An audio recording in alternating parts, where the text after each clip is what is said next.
House of Pace. Book of Tahlia. Chapter 6. Accident or Murder. Like, comment, subscribe, buy me a coffee. Book available on Amazon. We arrived at Gavoy Garden Village as the sun struggled to push itself above the ridgeline. The hamlet hunkered into the mountain like a secret. Snow muffled sound. The air had that thin, metallic sharpness that makes breath visible and words brittle. The possible murder that brought us here felt absurd against the beautiful winter landscape around us. Pine boughs heavy with new snow. Chimneys coughing thin blue smoke into a pewter sky. But the landscape only made the violence more obscene. We hurried past a handful of modest shops lining the main road, their weathered wooden facades testament to the harsh mountain climate. Towering pines, their branches laden with fresh snow, stood sentinel on either side of the narrow, winding road. Located higher in the mountain, Gavoy Garden's elevation made for a noticeably cooler atmosphere than the coastal town of Oldbeer we had left behind. This was a logger's town, its lifeblood tied to the dense forests that blanketed the surrounding Barbagia region. The shops we passed catered almost exclusively to the logging trade.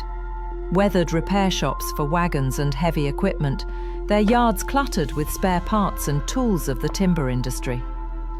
A few general stores offered basic provisions, their windows displaying a mishmash of everyday necessities and specialized logging gear. At the heart of the village stood the inevitable pairing of any frontier town, a rough-hewn tavern and a modest inn. Men in wool caps drifted in and out, their faces the colour of knotty wood. A child darted past, leaving a black line of footprints in the snow. These establishments served as the social hub for both weary travellers and local woodsmen, offering a warm hearth, hearty meals, and a place to exchange the latest news and gossip. As we took in the rugged simplicity of Gavoy Garden, I couldn't help but wonder about the circumstances that had led to a murder in such a close-knit community. In places like this, where everyone knew their neighbours and life revolved around the unforgiving work of logging, violent deaths were often the result of long simmering disputes over debts or matters of the heart. The harsh winter and isolation could fray tempers, turning old grievances deadly. Yet something about this case felt different, more complex than a simple quarrel gone too far. As Scompari and I made our way toward the crime scene, I steeled myself for what promised to be a challenging investigation in this remote mountain village. At last, we reached the scene.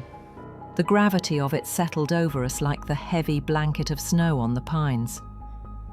The barn loomed, a dark box against the white slope, its timbers holding secrets and shadow. I dismounted. Scompari did the same, but his usual swagger was gone. The cold, stiff body lay where it had been found, a macabre tableau that echoed the other unsolved deaths that had haunted me. Local guards ringed the barn, faces shaded with fatigue. The logger who found the man stood nearby, hollow-eyed. By law, the corpse could not be moved, and the scene had been left as discovered. The single surety in a messy world. The body was in the barn of the logger who was apprehended and being watched by guardsmen. Scompari's face betrayed him. His flippant wit had been swallowed by something tighter, edged with real unease. He was not merely uncomfortable. He looked, for a breath, afraid. "Are you all right?" I asked quietly. His eyes widened, startled by my question. A quick nod was his only response, but it was clear something was amiss. "I thought this was a suspicious death," he exclaimed with agitation. "What about this is suspicious?" I kept my answers short, the way I always did on a scene. "Look for signs of entry, footprints, anything disturbed. Ask the logger what he saw and when. Stay by the door and keep the guards in their places. No, no, no. Scompari insisted, his voice carrying a hint of desperation. I will follow you. I had to remind myself that this is his first proper case, a far cry from his world of elaborate heists and daring escapes. He'd stolen jewels and escaped towers. He'd never stood over a body like this in the cold and tried to make sense of it. That fact explained his nerves, but did not excuse the vagueness. If he had been out last night, if he'd been near this place, I needed to know. And if he was hiding something, the thawing snow and the thin trail of water on his boots would be the first of many lies to unpick. Don't move or touch anything, I instructed. Tell me what you see as we go. Scompari nodded and fell in step behind me. He was unusually silent. It didn't bother me. My head was full of angles and timelines, not small talk. Outside the cottage, the snow held the village's morning like a sheet. I noticed his prints at once, far lighter than any other tracks, shallow and almost tentative. They weren't faint from erosion, they were deliberate, as if he'd walked with the care of a man laying down a map in paper steps. The pattern irritated me. Either he'd been trying to leave a trail on purpose, or he'd been training himself to move like a ghost. Either way, it was a detail worth filing away. We paused, looking at the barn. At last, Scompari broke his silence. What do you think happened? His voice was low, almost guilty. Your turn, I said. You are a man who knows how people move and what they hide. Tell me what you see. He hesitated, then deflected. Please, you first. His smile didn't reach his eyes. You sound like you know something, I said, watching him. Do you want to tell me? No, no, please. He said, his voice trembling just enough to betray him. You first, then I will tell you. We moved toward the front of the cottage, boots crunching softly through the snow. I began outlining my theory, though a part of me stayed fixed on his unusual unease. Something about the way he avoided my eyes, the way his shoulders tensed each time I spoke, told me he knew more than he was letting on. Still, I kept my tone calm. All right, I said at last. Let's break this down. I crouched near the edge of the trampled snow, tracing invisible lines with my gloved hand. 2 sets of priority tracks, the dead man's and the houseman's, the property owner. The scene's complicated, but patterns never lie. Scompari stood beside me, unusually quiet, his breath visible in the frigid air.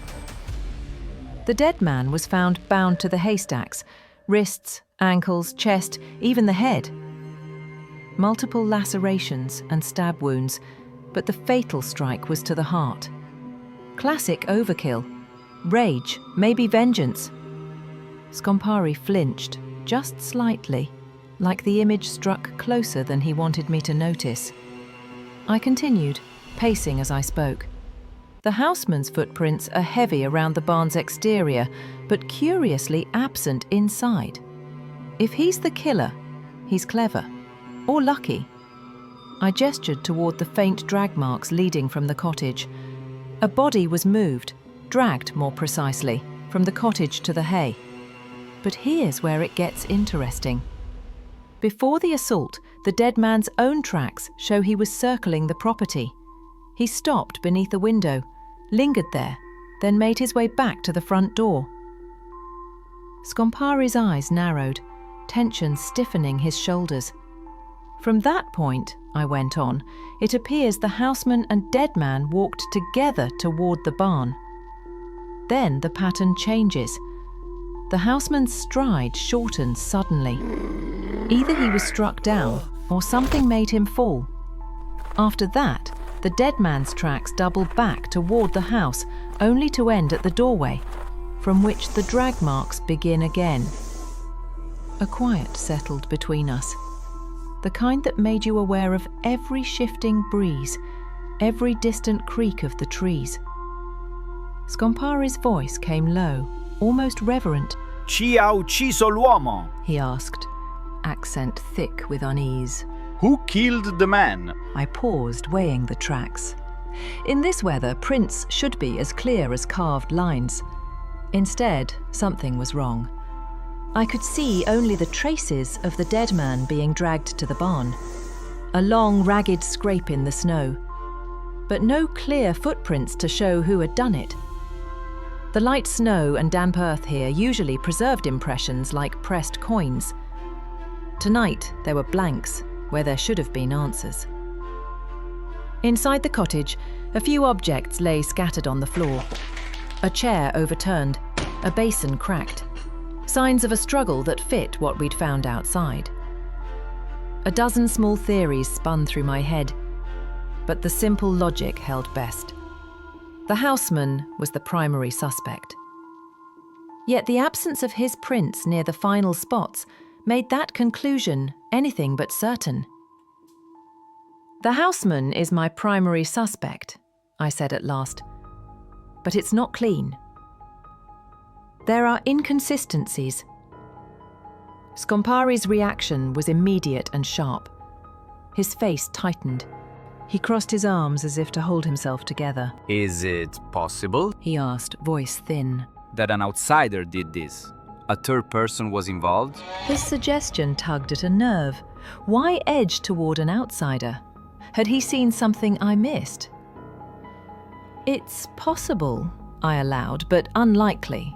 Curious. He snapped, raising his voice. There are no tracks by the haystacks, only a dragged body. If the houseman killed him, where's the blood? On his boots? His coat? Nothing in the house either. I raised a hand to slow him. He could have washed and hidden the clothes. We're searching for weapons and garments now. Scompari shook his head as if clearing a fog. You won't find them. The houseman is a logger, not a killer. His defense was sincere enough to be puzzling. A man who lives by the saw is no natural murderer, true, but desperate men break themselves in strange ways. If the houseman had been pushed to kill protecting his family, he could have cleaned up. That would explain an absence of visible blood, but not the missing tracks.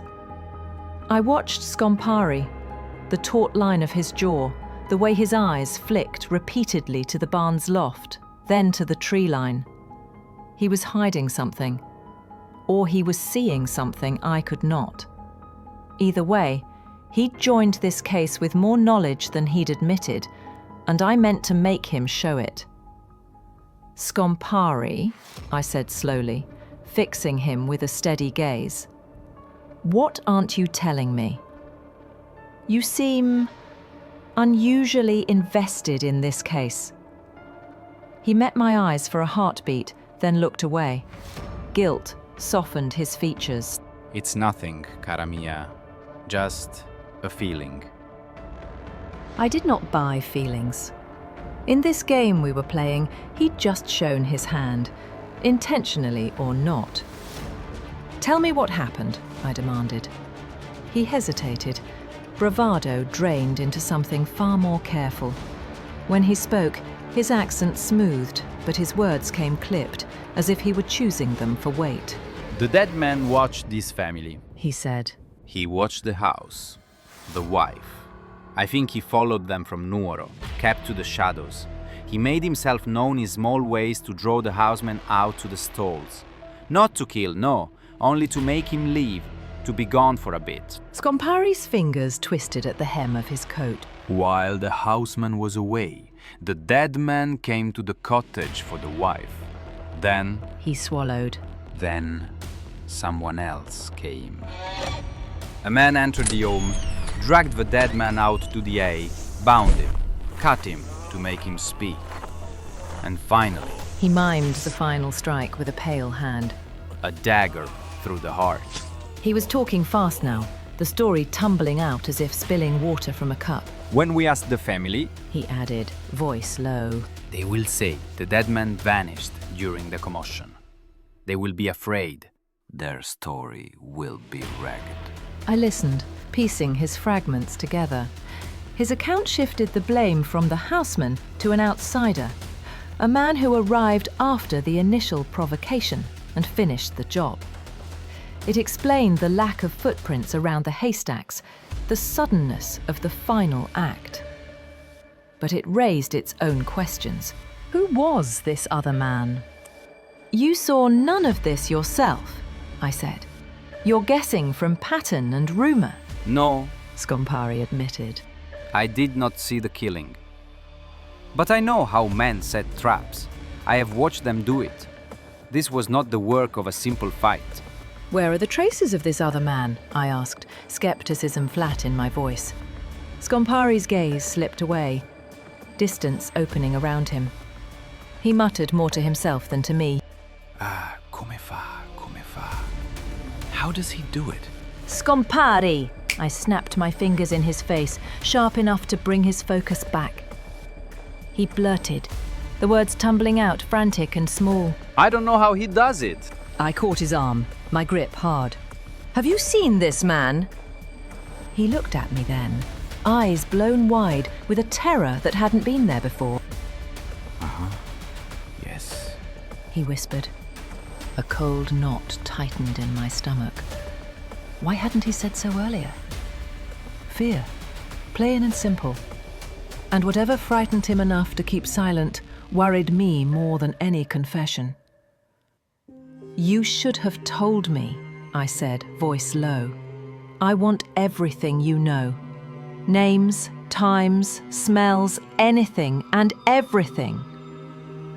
We stood there, the barn's dark mouth gnawing behind us, when a movement at the tree line caught my eye. Perched on a ragged branch, framed by snow and twisted pine, a raven watched us. It remained perfectly still, head cocked as if listening. Its eye caught the pale light and flashed like a pinprick. Scompari's breath hitched. He didn't need to say it. I already felt the implication. The bird. How had I not noticed this pattern? It was never casual. The raven watched a moment more, then fluffed its feathers and, with a single, measured beat of wings, lifted from its perch. It wheeled once above the pines, keeping distance, and settled deeper into the woods. Not gone, but moved out of sight. The sound of its wings was a small, dry scrape that seemed to pull the cold tighter around us. I believe he's here. Scompari's eyes flicking to the tree line. I followed his gaze. Criminals do sometimes lurk at a scene. The pines stitched the morning into split shadows. Nothing moved that shouldn't. Guards were posted. No one should be slipping past them. What I worried about more was Scompari's pallor. He looked small in the cold. "Where is he?" I asked with a lowered voice, signalling a nearby guardsman to circle the perimeter. Scompari's voice was a breath. I hope I never see him. If I do... We watched the trees. The guardsman signalled back. Clear.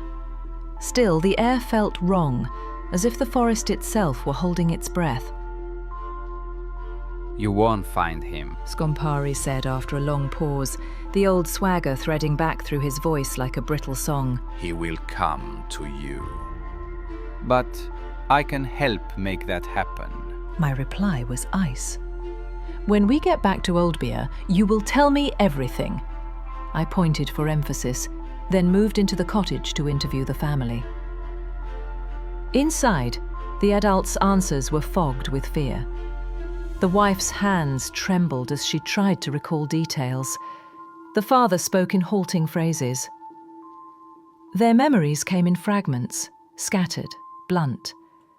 The house smelled of stale straw and smoke and the copper tang of terror. But the youngest child, a boy of 7 with cheeks pinched by cold, surprised me. His eyes were the clear blue of winter ponds. "I saw him," the boy said simply. I crouched to be at his level. Curious. Can you tell me what he looked like? The boy nodded, launching into a description that should have been impossible. Details that defied reason, yet matched the evidence too closely to dismiss. Panic can twist memory, I reminded myself. Fear reshapes the mind, and yet, how had this child seen what the others had not? And who was this figure capable of terrifying even a man like Scompari? "Nanino, did you see what happened?" He nodded once. Was there a bad man who came into the house? Another nod. His small fingers twisted the hem of his tunic. "Were you scared?" Yes. He whispered. "You don't have to be scared anymore, okay? The bad man is gone. He won't come back." Nanino looked up at me then, eyes wide but bright with certainty. I know. Erebus took him away. He said with excitement. Erebus? He was reciting bedtime stories.